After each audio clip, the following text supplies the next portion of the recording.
السلام عليكم متابعيني الغاليين، عاملين ايه؟ يا رب تكونوا بخير. جربتي تعملي الفراخ والمحشي في حلة واحدة؟ النهارده في الفيديو ده هقولك سر التسوية المظبوطة اللي هيطلع معاكي الجمال ده كله. اللون والطعم والريحة جنان. شايفين؟ مستوية جدا. زبدة. مش مستاهلة حاجة خالص، والطعم روعة بجد. وصفة هتحتاجيها وهتشرفك جدا جدا في العزومات. سجليها عندك لرمضان. كل سنة وانتم طيبين. وكمان برضو في الفيديو ده هعلمك ازاي تخزني الورق الكرنب بطريقة صحيحة ويطلع معاكي حلو جدا كأنه طازة. انا مي شاهين، ولو لسه اول مرة تشوفيني يا ريت بقى سبسكرايب للقناة، ويلا بينا على طول نبتدي. اول حاجه خالص هجيب الفرخه، بتكون كيلو ونص او 2 كيلو، براحتك جدا. الحجم اللي انت تفضليه، الاتنين هيطلعوا معاكي بنفس السوا وهقولك ازاي. بجيبها كده وبايدي الاتنين بكسر العظم بتاع الصدر، لان انا عايزه افتحها بالطول من ناحيه الصدر. هستخدم الاول المقص علشان اقطع بس الجلد ما يزودنيش وانا بقطع بالسكينه، وبعدين بتجيبي السكينه كده بالطول، هتقطعيها وتفتحيها كأنك هتشويها. الطريقة دي يا بنات هتطلع معاكي الفراخ طعمها حلو. لحم الفرخة نفسه طعمه حلو. افتحيها بقى كده، بتك كده بالسكينة بإيدي لغاية ما العظمة بتاعت الفوق دي بتاعت الصدر تتكسر، وهتتفتح معاكي زي ما انت شايفة كده زي الكتاب بالظبط. وهقلبها الناحية التانية، وبرضو هقطعها بالطول. انا قبل كده كنت منزله معاكي فيديو عن طريقه تنظيف الفراخ. الفيديو ده مهم جدا يا بنات، اتفرجوا عليه لان بجد الطريقه رهيبه. هتستخدميها مع اي وصفه انتي بتعمليها بالفراخ. هتطلع اي زفاره من الفراخ بجد، وهتخليه يشرب التتبيله بطريقه ممتازه، فبالتالي بقى بتطلع معاكي النتيجه طعمها حلو. تعالي بقى اقولك بسرعه التتبيله اللي انا بعتمدها للفراخ بالطريقه دي.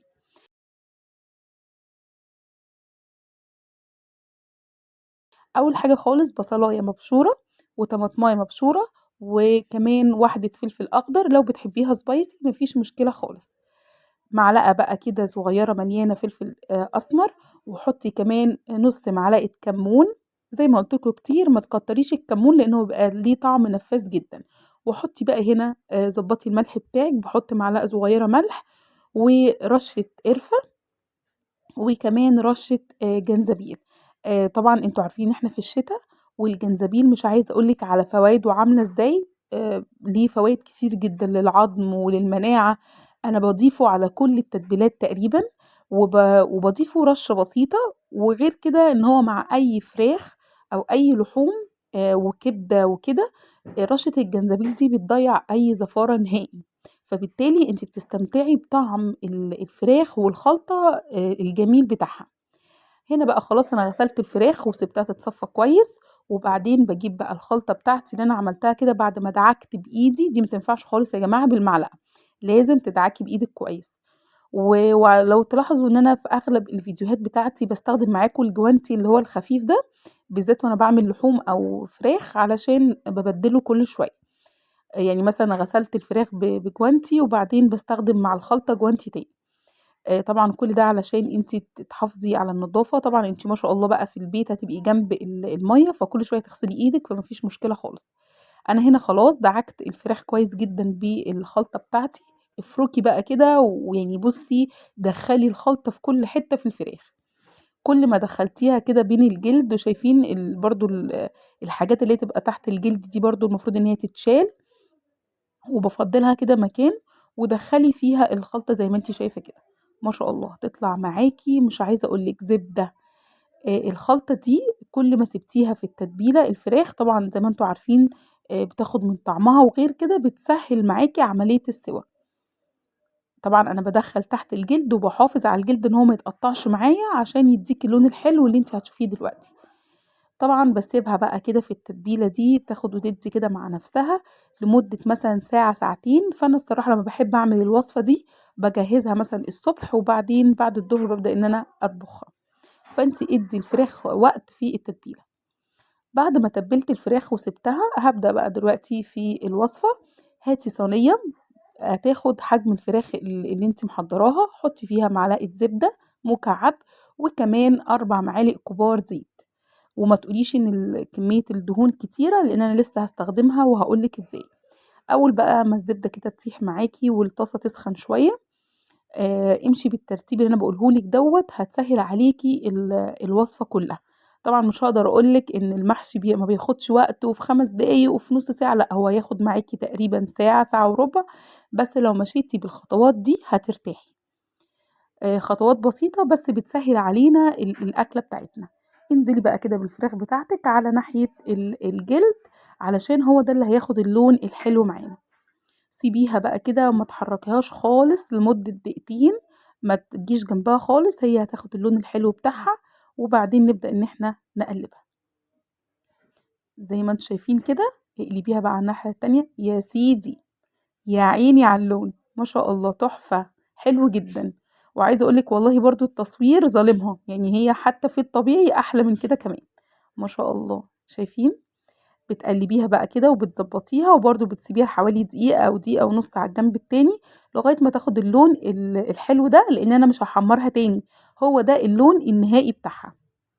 والله بجد وصفة هتحسّي إن أنتِ بتاكلي أكل مطاعم وأكل طعمه لذيذ وبترتيب بسيط جدًا، بتركات بسيطة أوي. التشوك اللي أنتِ عملتيها للفراخ دي في الطاسة بالزيت السخن والسمنة أو الزبدة، بيخلّيها juicy جدًا، بتحتفظ بالسوائل بتاعتها من جوّه، فبتبقى juicy جدًا لمّا بتيجي تاكليها، وبتستوي أسرع برضه، لإن أنتِ كده حوالي 5 دقايق على النار، دقيقتين من كل جنب، وكمان نُص دقيقة على الطرف، فبتطلع معاكِ ما شاء الله. كده بقى الفراخ بتاعتي جاهزة زي ما أنتِ شايفة كده. عايزة أقول لِك الريحة ما أقولكيش تحفة. طبعًا أنا نزّلتها بالخلطة بتاعتها كلّها، يعني ما تشيليش الخلطة، بكل حاجة فيها. هنا بقى في نفس الزيت والزبدة دي هانزل بالبصل علشان أبدأ أعمل التسبيكة بتاعة المحشي. امشي بنفس الترتيب هترتاحي كتير. هنا بقى أنتم عارفين كلكم شطار إن المحشي بيحب البصل الكتير، فأنا هنا هاعمل مقدار كيلو رز. كل كيلو رز أنا باحط له 3 بصلات زي ما أنتِ شايفة كده متقطعين مكعبات صغيرة، وممكن كمان تستخدمي أقل من كده مثلًا بصلتين، بس أنا باحب البصل في المحشي بيبقى بيدّي له طعم مسكّر كده وبيخلّي التسبيكة بتاعتِك طعمها مميز. وهاشوّح كده بقى البصل بتاعي، أنا مش عايزاه يحمر خالص، هو بس تشويحة بسيطة، وهانزل بفلفل أخضر، طبعًا زي ما قُلت لِك لو بتحبي الspicy حطيه spicy، وتقلّبي بقى يا سيدي، الريحة ما أقولكيش تحفة. وهنا بقى باضيف معلقة صلصة كبيرة علشان أعزّز لون الخلطة بتاعتي. بس لو أنتِ مسبّكة الطماطم وحاطاها في الفريزر زي ما إحنا كنا مسبّكينها قبل كده، هاسيب لِك برضه صندوق الوصفة وهاسيب لِك إن شاء الله الفيديو بتاع الصلصة، هتعجبِك جدًا. قلّبيها بقى كده كويس، ما شاء الله. وبعد ما تاخد تشويحة كده كويسة، على فكرة لمّا تحطّي الصلصة الأول بتضيّع المزازة اللي في الصلصة، فبتدّي طعم التسبيكة حلو. تعالي بقى أقول لِك على ترِكّة مهمة جدًا أنا باعملها في تسبيكة المحشي، بتطلّع معايا المحشي حلو أوي. أنا هنا باستخدم كيلو رز، هاستخدم معاهم 2 كيلو طماطم، إحنا عارفين إن المحشي بيحب الطماطم الكتير. باقسّم كمية الطماطم على مرتين، أول جزء أو على جزئين يعني، أول جزء باقطّعه مكعبات صغيّرة وباضيفه الأول وبادّي له تشويحة، وتاني جزء باضربه في الخلاط ضربتين 3. أنتم عارفين إن المحشي ما ينفعش إن إحنا نصفّي الطماطم بتاعته، يعني بتنزل زي ما هي كده في الخلاط، بتنزل على التسبيكة بتاعتك. وبانزل بقى النُص التاني من الطماطم المضروب، يعني باقطّع كيلو طماطم مكعبات والكيلو التاني باضربه في الخلاط. الطريقة دي يا جماعة بتخلّي لون التسبيكة بتاعتِك تحفة، وكمان طعمها مسكّر وطعمها جميل، بتحسّي كده بطعم الطماطم وبيبقى حلو جدًا. وما تقوليش بقى إن هي هتحتحت أو هتبقى مكعبات باينة، لا، لا، لأ خالص هتستوي، وكلّه هيستوي في بعضه. باضبّط بقى المحشي والتوابل بتاعته المعروفة جدًا، اللي هي فلفل أسمر ورشة كمون، زي ما قُلت لِك ما تزوّديش الكمون، وحُطّي بقى كده معلقة كبيرة كزبرة ناشفة، المحشي بيحب الكزبرة الناشفة، وطبعًا ضبّطي الملح بتاعِك، وطبعًا رشة شطة حمرا لو أنتِ بتحبي الspicy، على فكرة مش هتبقى حراق بس بيدّي طعم حلو كده للتسبيكة. يعني بتوضّح دايمًا لمّا بتحطّي الشطة حاجة بسيطة كده بتخلّيكِ إن أنتِ تدوقي بقية التوابل، وبتوضّح طعم التوابل اللي أنتِ حاطاها. وعايزة أقول لِك كمان إن في توابل للمحشي بتتباع جاهزة ممكن تستخدميها لو أنتِ بتحبيها، بس أنا استخدمتها بتطلع حراقة شوية، بتطلع spicy أوي. تعالي بقى أقولك على كمان تركة أنا بعملها وبتطلع معايا التسبيكة مختلفة تماما. باجيب معلقتين كبار من الخضرة بتاعة المحشي، باقطّعهم زي ما أنتِ شايفة كده وباحطهم على التسبيكة بتاعتي، وهي لسه في بداية السِوَى، وبعدين باقلّبهم كويس وباسيبها بقى على نار هادية تتسبِّك براحتها جدًا، وتاخد وقتها في التسبيكة، لغاية ما تتقل جدًا وتحسي إن المادة الدهنية ظهرت كده على الوش، وطبعًا تقلت خالص واتبخّرت كل المَيّة أو السوائل اللي فيها.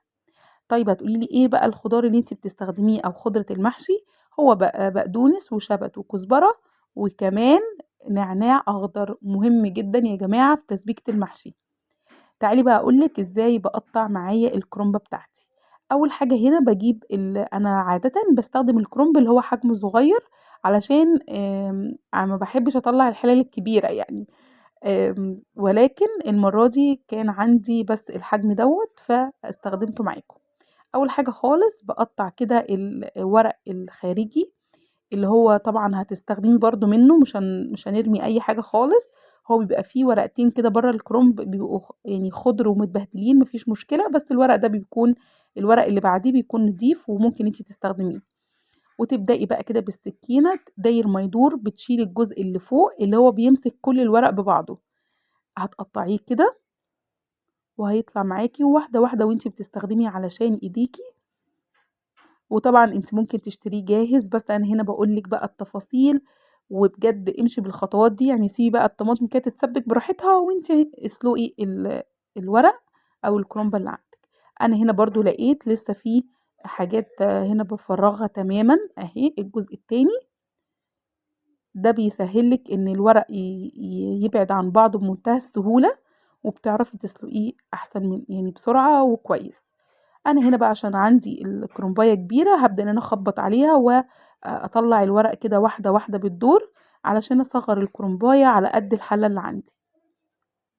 أنتِ لو لسه أول مرّة تسلقي أو مش متمكنة أوي في السلق يا جماعة، يا ريت تسلقي ورقة بورقة يكون أفضل لِك وأحسن، لإن أنتِ طبعًا بتتعاملي مع مَيّة بتغلي، فخلّي بالِك وأنتِ بتتعاملي مع المَيّة السخنة. هنا بقى على النار حلة كبيرة كده وحطي فيها مَيّة وتغلي وحطي فيها معلقة ملح، أنا مش باضيف أي إضافات تانية خالص يا جماعة.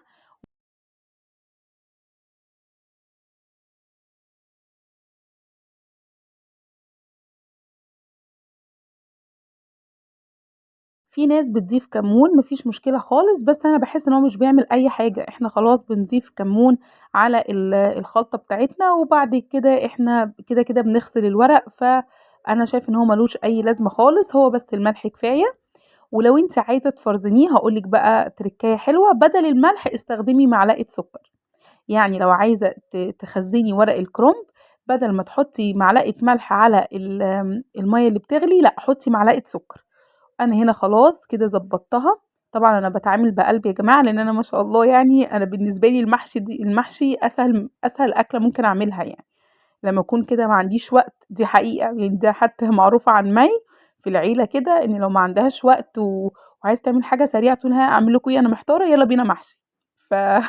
أنا باتعامل بقلب شوية لإن أنا متعودة على المحشي ومتعودة على إن أنا أسلقه بسرعة وكل حاجة فيها باعمله بسرعة. طبعًا أنتم عارفين إن محشي الشتا بيختلف عن محشي الصيف. محشي الشتا الورق بتاعه مش بيستحمل أبدًا سلق، يعني يا دوبك بس كده ثانيتين وبتطلّعيه من المَيّة اللي بتغلي دي. بتحاولي بقى كده بالراحة بتطلّعي ورقة، ورقة بالراحة كده وتأكدي إن هي اتسلقت كويس، لو لقيتِ الحتة اللي قدّام دي لسه بتزوّدي عليها برضه المَيّة شوية، وما تقلقيش بقى خالص ساعات إحنا بنجيب الكرومبة بتطلع فيها كده خَط مقطوع من جوّه، ما نقلقش خالص الحاجات دي كلّها إحنا بنتعامل معاها وبنحشيها وبتطلع في الآخر زي الفل. بتطلّعي بقى كده ورقة، ورقة. عايزة أقول لِك بقى في الجو اللي إحنا فيه ده بجد يعني أحسن قرار المحشي.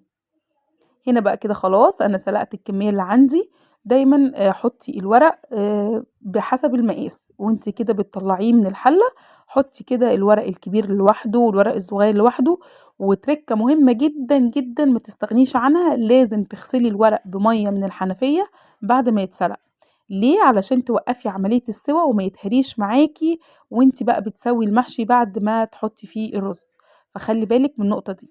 تبدأي بقى هنا تقطعيه، بتشيلي كده العرق الناشف دوت احنا مش محتاجينه خالص. وبعدين بتلفي الورقة بتاعتك بالطريقة دي. انا عايزة اقولك ان انا كمان بعمله على ايدي وبيطلع بسرعة جدا برضو. وتبدأي بقى كده هنا زي ما انت عايزة بتقطعيه الحجم اللي انت بتفضليه، عايزة مثلا كده او اصغر من كده اللي انت عايزاه. طبعا الورق اللي هو في الديل ده الاصفر خالص بتخلص منه، والحتت التانية طبعا بحتاجها لان وانت بترتبي الحلة في حتت بقى كده بتطلع لك، عايزة محشية صغننة، عايزة حتة صغيرة. فطبعا بتستخدمي كل الورق ده زي ما انت شايفه كده، بتحاولي تحطي الورق على بعض علشان يطلع ان شاء الله كله مقاس واحد. وزي ما قلتلك اي ورقه تطلع متقطعه شويه ما ترميش اي حاجه خالص، كل ده ان شاء الله هنحشيه. انا كده خلاص خلصت كل كميه الورق اللي عندي وما شاء الله طالع زي ما انت شايفه كده، وعلى قد ما قدرت عملته كله مقاس واحد.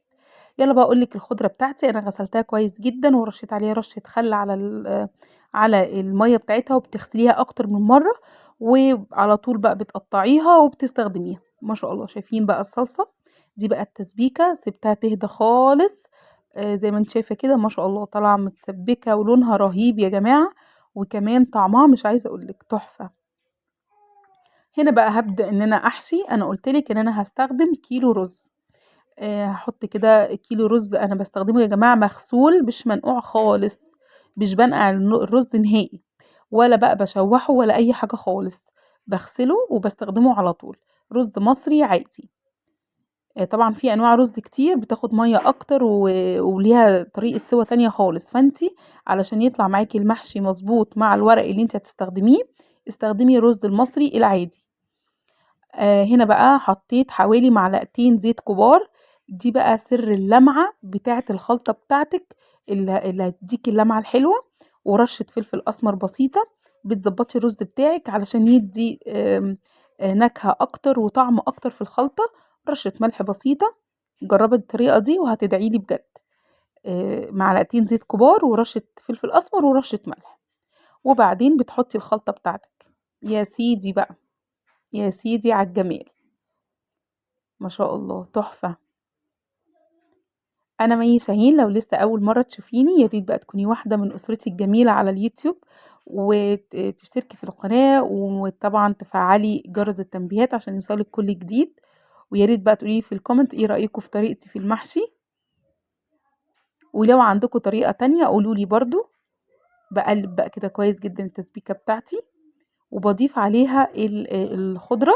زي ما قلتلك انا بستخدم شبت وكزبرة وبقدونس، وكمان نعناع اخضر، بيبقى تحفة يا جماعة، تحفة تحفة تحفة في المحشي. طبعا دي تسبيكة الكرنب. في تسبيكة تانية للبتنجان او حاجة تانية مختلفة بضيفها، ان شاء الله هبقى اعملها معاكم. قلبت بقى هنا كويس جدا ما شاء الله يا جماعة تحفة. والله التصوير كمان مش عايزة اقولك ظالم اللون، يعني بجد تحفة. كده خلاص هنبدأ بقى ان احنا نحشي. تعالي بقى اقولك ازاي هنحطهم هما الاتنين في حلة واحدة. يبقى انا كده مشيت بالترتيب. هاجي بقى هنا في الحلة بتاعتي، انتوا عارفين بيبقى فيه كام ورقة كده خضر، انا بسلقهم الصراحة في اخر المية خالص، يعني بعد ما اخلص الكرنباية البيضة كلها ببدأ اسلق بقى الورق الاخضر ده، اللي هو نضيف او اللي هو يعني مش مقطع او ما فيهوش اي حاجة. بسلقه كويس جدا لانه بياخد سوى زيادة عن الورق الابيض، وبقطعه كده بقى وببدأ ان انا اوزعه في الحلة بتاعتي بطريقة ايه متساوية. هنا لقيت بقى حتة كده ظبطها. طبعا في طرق تانية بفرش في الحلة خضار، يعني مثلا حلقات بصل وطماطم وجزر برضو بيدي طعم حلو قوي. بس انا الطريقة دي بما ان انا حاطة توابل في الفراخ وهحط الفراخ اصلا مع المحشي، فانا يعني مش محتاجة ان انا احط اي خضار تاني يطعمني الوصفة. هنا بقى بتبدأي بقى تحشي. الطريقة دي برضو سهلة قوي، بتحطي كده الرز في النص، وبتبدأي ان انتي بالصباعين دول كده تزقي الرز لجوه وتلفي الورقة، وجمدي ايدك وانتي بتلفي علشان تطلع معاكي متماسكة وما تفكش خالص. وخلي بالك بتمسحيها كويس جدا من الرز وتبدأي ان انتي ترصي. انا طبعا في الطبيعي لان زي ما قلت لكم انا سريعة جدا في المحشي، انا بستخدم ايدي زي ما انتي شايفة كده، مش بعمل على البلانشة ولا حاجة. بحط كده الرز في النص وبعدين نفس الطريقة باجي كده بصُبع واحد أسند كده الورقة وأزُق الرز، والإيد التانية بتلِف زي ما أنتِ شايفة كده، وبامسحها كويس جدًا من الرز اللي بيطلع برّه أو كده. شايفين يا جماعة الورق زي الفل، جميل جدًا، وكُلّه ما شاء الله طالع تقريبًا في نفس المقاس، لا إما بتعمليه زي ما قُلت لِك على البلانشة أو ممكن كمان على إيديكِ. طبعًا رصة الحلة ما فيش أي مشكلة خالص، بترصي بقى يعني بالطول وبالعرض علشان تبقى بس سهل شوية عليكِ وأنتِ بتفُكيها، أو ممكن كمان دايرة أو ممكن بالطول بس، اللي يعجبِك هتعمليه. أنا هنا هارُص حوالي صفّين بالضبط، وبعدين تحطّي الفراخ، يعني بارُص صفّين من المحشي، وبعدين ما شاء الله كده باحط الفراخ في النُص زي ما أنتِ شايفة كده، ما شاء الله. عايزة أقول لِك طريقة بجد رهيبة. وهنا بقى عشان وقت الفيديو أنا عملت مع نفسي بقية المحشي، وهتبدئي بقى ترصي حواليها، رصي واحدة واحدة علشان في الآخر يطلع معاكِ السطح بتاع الحلة مضبوط، واملي بقى كل الفراغات دي، اختاري كده ورصي بالراحة، خدي وقتِك في الرص عشان هو ده اللي هيطلّع معاكِ السِوَى مضبوط. طبعًا إحنا مش مدّيين الخلطة تشويحة، فكده هتاخد وقت، ونفس الوقت اللي هتاخده هي الفراخ، لإن الفراخ زي ما قُلت لِك إحنا متبّلينها، فسهل جدًا إن هي تستوي، وكمان مدّيينها الchock دوّة هيسهّل من عملية السوا بتاعها خالص.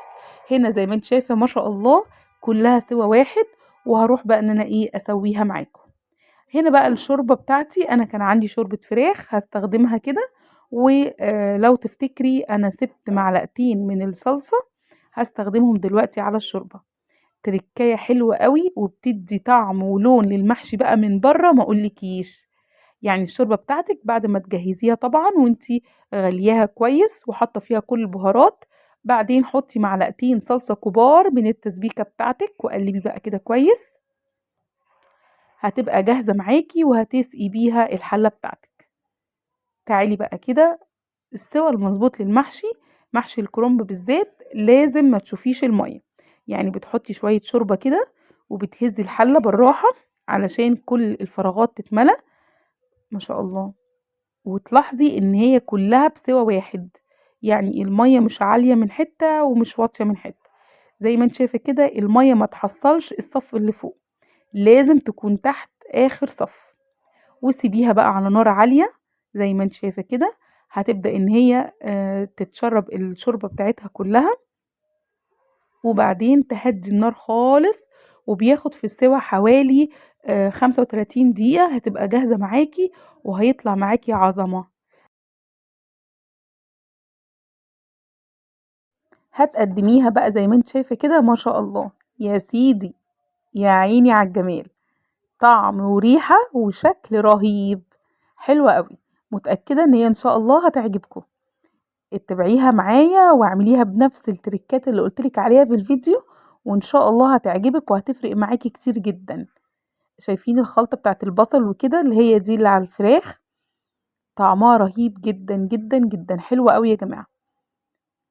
اتفرّجي على الفيديو كلّه وامشي بنفس الخطوات عشان يسهّل معاكِ الوصفة، وعشان تطلع معاكِ في الآخر بالجمال ده. شايفين المحشي الواحدة بوحدتها من غير ما يتهرى خالص، ولا الرز يطلع برّه ولا أي حاجة خالص، هيطلع معاكِ تحفة، أكل مطاعم فعلًا. ما تنسيش بقى لايك كتير في الفيديو لو عجبِك الوصفة، وقولي لي إن شاء الله في الكومنتس إيه رأيِك، وإن شاء الله استني مني فيديوهات كتير بتركاتي اللي هتغيّر معاكِ طعم الأكل، وإن شاء الله هتخلّيه أسهل وأحلى، وأشوفكم على ألف خير.